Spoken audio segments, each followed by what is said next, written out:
News Kannada ವಾಹಿನಿಗೆ ಸ್ವಾಗತ. ಇಂದು ನಗರದಲ್ಲಿ ಆಶ್ರಯ ಯೋಜನೆ ಸಭೆಗಾಗಿ ನಗರಸಭೆಗೆ ಆಗಮಿಸಿದಂತಹ ಆರ್.ವಿ. ದೇಶಪಾಂಡೆ ಶಾಸಕರು ಮತ್ತು ಅಧ್ಯಕ್ಷರು, ರಾಜ್ಯ ಆಡಳಿತ ಸುಧಾರಣಾ ಆಯೋಗ ಇವರನ್ನು ದಾಂಡೇಲಿ ಸಮಗ್ರ ಅಭಿವೃದ್ಧಿ ಹೋರಾಟ ಸಮಿತಿ ನೇತೃತ್ವದಲ್ಲಿ ಗೃಹ ಮಂಡಳಿ ನಿವೇಶನದ ಫಲಾನುಭವಿಗಳು ಹಾಗೂ G+2 ಯೋಜನೆ ಅಡಿಯಲ್ಲಿ ಹಣ ಸಂದಾಯ ಮಾಡಿದ ಫಲಾನುಭವಿಗಳು ತಮ್ಮ ದುಃಖವನ್ನ ಶಾಸಕರ ಮುಂದೆ ತೋಡಿಕೊಂಡಿದ್ದಾರೆ.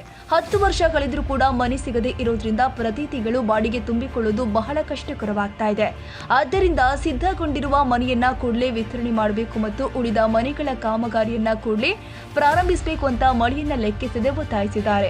ಆಗ ದೇಶಪಾಂಡೆ ಅವರು ಹಣ ಸಂದಾಯ ಮಾಡಿರುವಂತಹ ಫಲಾನುಭವಿಗಳಿಗೆ 3 ದಿನದಲ್ಲಿ ಮನೆಗಳನ್ನ ವಿತರಣೆ ಮಾಡಲು ಪೌರಾಯುಕ್ತರು ಆದ ರಾಜರಾಮ್ ಪವಾರ್ ಇವರಿಗೆ ಆದೇಶಿಸಿದ್ದಾರೆ ಮತ್ತು ನಿಂತ ಕಾಮಗಾರಿಗಳ ಪ್ರಾರಂಭಿಸಲು ಗೃಹ ಮಂಡಳಿಯ ಅಧಿಕಾರಿಗಳ ಜೊತೆ ಚರ್ಚಿಸಿ ಕ್ರಮ ವಹಿಸುವ ಭರವಸೆಯನ್ನ ಕೂಡ ಕೊಟ್ಟಿದ್ದಾರೆ. ಮನೆ ನಿವೇಶನದ ಬಗ್ಗೆಯೂ ಕೂಡ ಶೀಘ್ರದಲ್ಲಿ ಕ್ರಮ ವಹಿಸುವ ಭರವಸೆ ಕೊಟ್ಟಿದ್ದಾರೆ. ಆಶ್ರಯ ಯೋಜನೆಯ ಸಭೆಯಲ್ಲಿಯೂ ಕೂಡ ಮನೆ ವಿತರಣೆ ಮಾಡುವ ಬಗ್ಗೆ ಚರ್ಚೆ ಮಾಡಿ ದಿನಾಂಕ 29/6/2024 ಸಿದ್ಧಗೊಂಡಿರುವ ಮನೆಯನ್ನ ಫಲಾನುಭವಿಗಳಿಗೆ ನೀಡಲು ಕ್ರಮ ವಹಿಸಲಾಗುತ್ತೆ.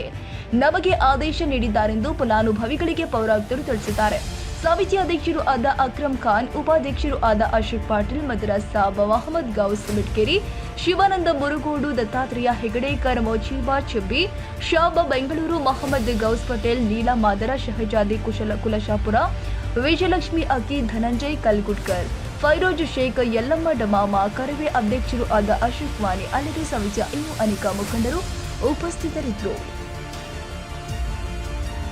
ತಾಜಾ ಸುದ್ದಿಗಾಗಿ MTV ನ್ಯೂಸ್ 24x7ಗೆ ಸಬ್ಸ್ಕ್ರೈಬ್ ಮಾಡಿ ಮತ್ತು ಬೆಲ್ ಐಕಾನ್ ಅನ್ನು ಒತ್ತಿ. ತಪ್ಪದೇ ಲಿಂಕ್ ಶೇರ್ ಮಾಡಿ.